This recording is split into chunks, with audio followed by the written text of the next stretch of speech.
खबर लिखना बहुत ही रचनात्मक काम हो सकता है, उतना ही रचनात्मक जितना कविता लिखना।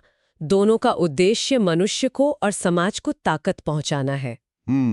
हिंदी के महान कवि और पत्रकार रघुवीर सहाय की ये पंक्तियां मुझे लगता है आज की हमारी बातचीत के लिए बिल्कुल सटीक बैठती हैं। बिल्कुल, क्योंकि आज हम सिर्फ खबरों की बात नहीं करने वाले हैं, बल्कि इस बात की गहराई में उतरेंगे कि एक ही खबर जब अलग अलग माध्यमों में ढलती है तो उसका रूप रंग कैसे बदल जाता है। हाँ, मतलब अखबार में वही खबर अलग है, रेडियो पर बिल्कुल अलग, और टीवी पर तो उसकी दुनिया ही बदल जाती है। हमारे पास जो सामग्री है वो इसी कला की परतें खोलती है कि एक ही कहानी को सुनाने के कितने अलग अलग तरीके हो सकते हैं। एक तरह से देखें तो अखबार का लेखक एक शिल्पकार है जो शब्दों को तराशता है।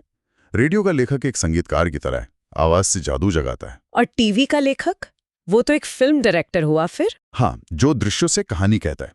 तो आज हमारा मकसद इन सभी किरदारों को, इन माध्यमों को समझना है।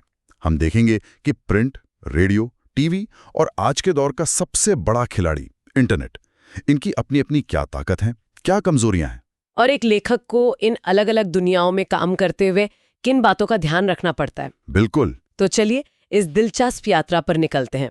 सबसे पहले सबसे बुनियादी फर्क पर बात करते हैं, जो हमारी सामग्री भी कहती है। अखबार पढ़ने के लिए है, रेडियो सुनने के लिए और टीवी देखने के लिए। हाँ, और इंटरनेट, वो तो इन तीनों का संगम है। वहां पढ़ भी सकते हैं, सुन भी सकते हैं और देख भी सकते हैं। यही जो मूलभूत अंतर है ना, यही हर माध्यम के लिए लेखन की शैली तय करता है। तो इसका मतलब ये हुआ कि इनमें कोई एक दूसरे से बेहतर या कमतर नहीं है। नहीं, बिल्कुल नहीं। देखिए, सतही तौर पर लग सकता है कि ये एक दूसरे के प्रतियोगी हैं। टीवी आया तो रेडियो खत्म हो जाएगा, इंटरनेट आया तो अखबार बंद हो जाएंगे। हाँ, ये बातें तो बहुत होती हैं। पर ऐसा होता नहीं है। असल में इनकी असली शक्ति एक दूसरे की कमियों को पूरा करने में है। जैसे इंद्रधनुष की खूबसूरती अलग अलग रंगों के साथ आने से ही तो बनती है। ये बात तो है। अखबार हाथ में लेकर उसे पढ़ने का, खबर पर रुककर सोचने का जो एक सुकून है, वो शायद मोबाइल की स्क्रीन पर स्क्रॉल करते हुए नहीं मिलता। बिल्कुल। और टीवी पर किसी घटना की लाइव तस्वीरें देखकर जो रोमांच महसूस होता है, हाँ, वो जुड़ाव, उसकी जगह कोई नहीं ले सकता। और रेडियो सुनते हुए आप जितने आज़ाद महसूस कर सकते हैं, उतना शायद किसी और माध्यम में नहीं। हर माध्यम का अपना एक अलग मनोविज्ञान है। तो क्यों ना सबसे पुराने और शायद सबसे मजबूत स्तंभ से शुरू करें, प्रिंट माध्यम से। बिल्कुल। कहते हैं कि आधुनिक युग की शुरुआत ही छपाई के आविष्कार से हुई थी। अच्छा। हाँ, वैसे मुद्रण की शुरुआत तो चीन में हुई, लेकिन जर्मनी के गुटेनबर्ग ने जिस छापे खाने का आविष्कार किया, उसने ज्ञान को, मतलब कुछ लोगों की मुट्ठी से निकालकर आम आदमी तक पहुंचा दिया। और भारत में इसकी कहानी भी दिलचस्प है। हाँ, भारत में पहला छापाखाना सन 1556 में गोवा में खुला था। गोवा में? जी, जिसे ईसाई मिशनरियों ने धर्म प्रचार की किताबें छापने के लिए शुरू किया था। प्रिंट की सबसे बड़ी ताकत क्या मानी जाती है? मुझे लगता है इसका स्थायित्व। छपे हुए शब्दों का वजन ही अलग होता है। बिल्कुल सही पकड़ा आपने। छपे हुए शब्दों में स्थायित्व होता है, यही इसकी सबसे बड़ी ताकत है। आज भी देखिए, कोई बड़ी खबर वेरीफाई करनी हो तो लोग कहते हैं, क्या ये अखबार में छपा है? सही बात है। डिजिटल की रफ्तार के सामने प्रिंट का ये जो ठहराव है, यही उसकी शक्ति है। बिल्कुल। आप इसे आराम से पढ़ सकते हैं, किसी बात पर रुक कर सोच सकते हैं, कुछ समझ ना आए तो दोबारा पढ़ सकते हैं, और सबसे बड़ी बात, इसे आप संभाल के रख सकते हैं, एक रिकॉर्ड की तरह, एक सबूत की तरह। हाँ, लेकिन यही स्थायित्व अपने साथ कुछ जिम्मेदारियां भी लाता है और कुछ सीमाएं भी। जैसे कि पहली, भाषा का अनुशासन। यहाँ व्याकरण, वर्तनी, शब्दों का सही चुनाव, इन सब का बहुत महत्व है, क्योंकि एक बार जो छप गया, वो छप गया। हाँ, उसे सुधारने के लिए अगले दिन का इंतजार करना पड़ता है। और जगह की कमी भी तो एक बड़ी चुनौती होती होगी। बहुत बड़ी। संपादक ने अगर 450 शब्दों की सीमा तय कर दी तो आपको अपनी पूरी बात उसी में कहनी होगी। मतलब गागर में सागर भरने वाली बात है। और डेडलाइन, ये टीवी या रेडियो की तरह तुरंत खबर नहीं दे सकता। बिल्कुल। अखबार 24 घंटे में एक बार छपता है, लेकिन प्रिंट की यही 24 घंटे की सीमा एक दूसरे माध्यम को जन्म देती है, जो लगभग तुरंत आप तक पहुंच सकता है, रेडियो। हाँ, रेडियो, जो पूरी तरह से सुनने पर आधारित है। यहाँ शब्द ही सब कुछ है, लेकिन लिखे हुए नहीं, बोले हुए। इसीलिए रेडियो को एक रेखीय, मतलब लीनियर माध्यम कहते हैं। लीनियर माध्यम? हाँ, ये एक बहती हुई नदी की तरह है। आप एक ही पानी में दोबारा पैर नहीं रख सकते। जो शब्द आपके कान से गुजर गया वो गुजर गया। सुनने वाले के पास कोई रिवाइंड बटन नहीं होता। अरे वाह, ये तो मैंने कभी इस तरह से सोचा ही नहीं। इसका मतलब तो ये हुआ कि रेडियो लेखक पर बहुत बड़ी जिम्मेदारी होती है। बहुत ज्यादा। उसे इतना सरल और साफ लिखना पड़ता है कि बात एक ही बार में सुनने वाले के दिमाग में बैठ जाए। इसलिए रेडियो समाचार की जो सबसे प्रचलित शैली है उसे उल्टा पिरामिड कहते हैं। उल्टा पिरामिड, इन्वर्टेड पिरामिड। जी, इन्वर्टेड पिरामिड। इसमें कहानी का क्लाइमैक्स पहले ही बता दिया जाता है, सबसे जरूरी जानकारी पहले 1-2 लाइनों में। लेकिन इससे खबर थोड़ी नीरस नहीं हो जाती? सारी कहानी तो पहली लाइन में ही खत्म हो गई। सवाल बहुत अच्छा है, लेकिन इसकी वजह समझिए। हो सकता है कोई सुनने वाला बुलेटिन के बीच में रेडियो चालू करे या उसका ध्यान कहीं और चला जाए। अच्छा। उल्टा पिरामिड शैली ये पक्का करती है कि कम से कम समय में भी उसे खबर की मोटी-मोटी जानकारी मिल जाए। जैसे उत्तर प्रदेश के उन्नाव जिले में आज एक बस दुर्घटना में 20 लोगों की मौत हो गई। ये सुनते ही घटना की गंभीरता का अंदाजा हो गया। बिल्कुल। बाकी की जानकारी उसके बाद दी जाएगी। अच्छा, और रेडियो की कॉपी तैयार करने के भी कुछ खास नियम होते होंगे? हाँ, और वो बड़े दिलचस्प हैं। जैसे कि कॉपी एकदम साफ सुथरी और मोटे अक्षरों में टाइप्ड होनी चाहिए, ताकि पढ़ने वाले को दिक्कत ना हो। हाँ, अक्सर ट्रिपल स्पेस में, ताकि वाचक अटके नहीं। एक लाइन में 12-13 से ज्यादा शब्द नहीं होने चाहिए। और संख्याओं का क्या? मैंने सुना है उन्हें लिखने का तरीका भी बड़ा अलग होता है। ये सबसे मजेदार हिस्सा है। सोचिए, अगर किसी रेडियो अनाउंसर को 2837550 जैसा अंक पढ़ना पड़े तो वो कैसे लड़खड़ा जाएगा? हाँ, वो तो गड़बड़ हो जाएगी। इसीलिए रेडियो की कॉपी में 1 से 10 तक के अंक शब्दों में लिखे जाते हैं और 11 से 999 तक अंकों में। अच्छा। लेकिन इससे बड़ी कोई भी संख्या हो तो उसे शब्दों में ही लिखा जाता है, जैसे 28,37,550। कमाल है। यानी प्रतिशत का चिन्ह या डॉलर का साइन, ये सब भी नहीं? बिल्कुल नहीं, उन्हें पूरा लिखना पड़ता है।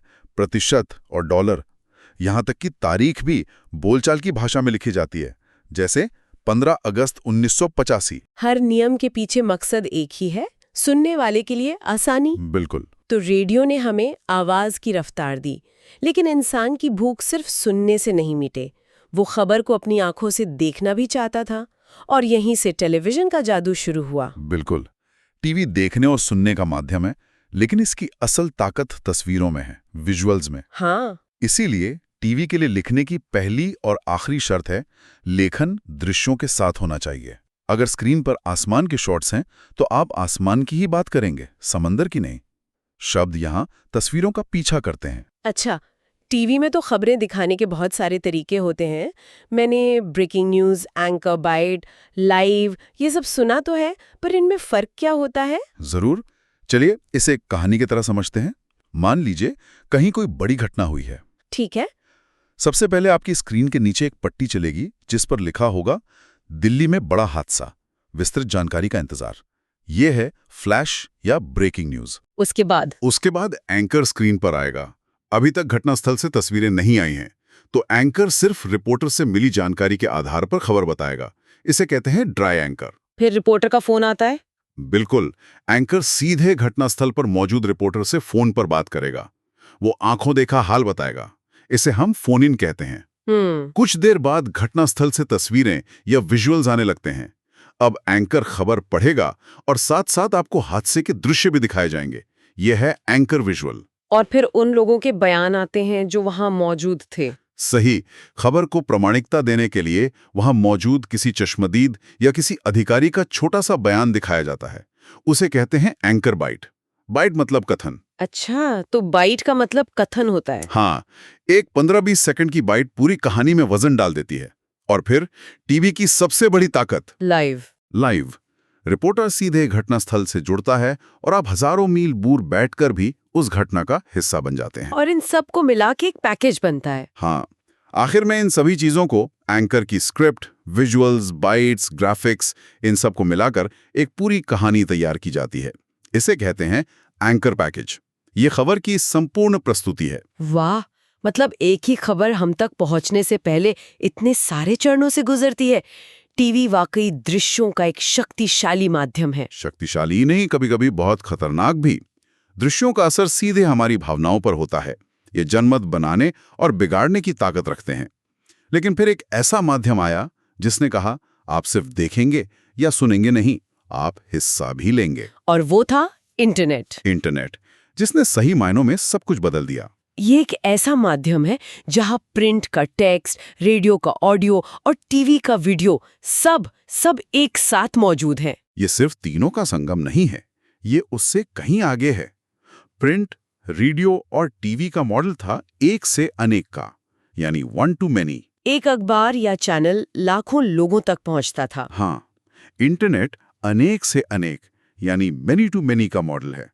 यहाँ हर पाठक या दर्शक खुद एक कंटेंट क्रिएटर भी है। और यहाँ लिखने के नियम भी बिल्कुल अलग होंगे। कोई डेडलाइन नहीं, कोई जगह की सीमा नहीं। सही कहा। लेकिन यहाँ चुनौती दूसरी है। यहाँ आपका मुकाबला सिर्फ दूसरे न्यूज़ पोर्टलों से नहीं, बल्कि नेटफ्लिक्स, इंस्टाग्राम रील्स और लाखों दूसरी चीज़ों से है, जो पाठक का ध्यान खींच रही हैं। बिल्कुल। इसलिए यहाँ हेडलाइन ऐसी होनी चाहिए कि लोग क्लिक करने पर मजबूर हो जाएं। कंटेंट को सर्च इंजन के हिसाब से बनाना पड़ता है। मतलब लेखक को अब सिर्फ कहानीकार नहीं, बल्कि एक डिजिटल रणनीतिकार भी बनना पड़ता है। हाँ, उसे सोचना पड़ता है कि लोग क्या सर्च करेंगे, कौन से कीवर्ड्स इस्तेमाल करेंगे। और यहाँ माध्यमों के बीच की दीवारें पूरी तरह टूट जाती हैं। आप एक ही खबर में वीडियो डाल सकते हैं, ऑडियो क्लिप, हाइपरलिंक। हाँ, पाठक एक खबर से दूसरी पर, दूसरी से तीसरी पर कूद सकता है। वो खुद अपना रास्ता चुनता है। और सबसे बड़ी बात, अब तुरंत अपनी प्रतिक्रिया दे सकते हैं, कमेंट कर सकते हैं, उसे शेयर कर सकते हैं। ये जो इंटरैक्टिविटी है, यही इंटरनेट की सबसे बड़ी ताकत है। तो आज की हमारी इस पूरी बातचीत को अगर समेटें तो ये साफ है कि हर माध्यम का अपना एक अलग व्याकरण है और एक अलग मनोविज्ञान है। बिल्कुल। प्रिंट हमें विश्लेषण और गहराई देता है, रेडियो हमें कल्पना करने की आजादी देता है, टीवी हमें भावनाओं से जोड़ता है, और इंटरनेट हमें भागीदारी और चुनाव की शक्ति देता है। और ये भी साफ है कि एक अच्छा मीडिया लेखक बनने के लिए सिर्फ भाषा पर पकड़ होना काफी नहीं है, आपको माध्यम के मिजाज को समझना होगा। इस पूरी चर्चा के बाद मेरे मन में एक सवाल घूम रहा है। पूछिए। हमने इन सभी माध्यमों के लिए लिखने के नियमों की बात की जो इंसानों ने बनाए हैं, लेकिन आज हम एक ऐसे दौर में हैं जहां आर्टिफिशियल इंटेलिजेंस यानी एआई आ गया है। ये आज के दौर का सबसे बड़ा सवाल है। तो मेरा सवाल ये है कि जब एआई किसी भी खबर पर सेकंडों में टेक्स्ट, ऑडियो और वीडियो तीनों तैयार कर सकता है, तो फिर भविष्य में एक इंसान, एक मीडिया राइटर की भूमिका क्या रह जाएगी? क्या उसका काम सिर्फ उस एआई को सही निर्देश देना रह जाएगा, या फिर उसका काम उस कंटेंट में वो चीज डालना होगा जो मशीन नहीं डाल सकती? इंसानी संवेदना, नैतिकता और सच्चाई को परखने की जिम्मेदारी। ये एक ऐसा सवाल है जिसका जवाब भविष्य ही देगा, लेकिन इस पर सोचना हम सबके लिए बहुत जरूरी है, क्योंकि खबर सिर्फ सूचना नहीं है, वो समाज का आईना भी है और उसे बनाने का एक औजार।